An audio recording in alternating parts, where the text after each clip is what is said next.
नमस्कार, मी डॉक्टर मानसी बर्वे नाईक आणि आरोहण ज्योतिषच्या 31व्या भागामध्ये आपण डॉक्टर अभय नाईकांशी बोलतो आहोत.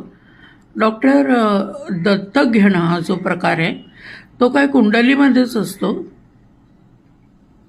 नाही, दत्तक घेणं हा प्रकार जो आहे हा कुंडलीमध्ये दिलेला नसतं, कारण हे तुमच्या फ्री विलवर अवलंबून असतं.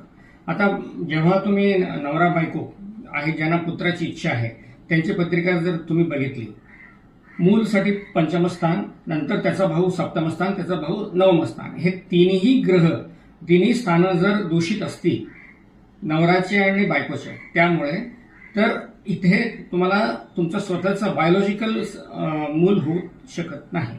अशा वेळेला मग तुम्हाला मूल पाहिजेच जर असेल तुम्ही अडॉप्ट करू शकता.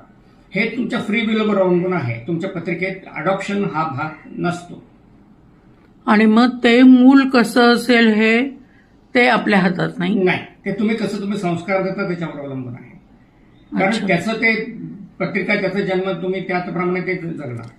तुम्ही संस्कार चांगले द्या, मूल चांगलं होईल. अच्छा, कारण काही वेळेला मुलं चांगली निघत नाहीत असं, म्हणून तुमच्या हातात संस्कार द्यायचा आहे तेवढं तुम्ही करा. अच्छा, थँक्यू.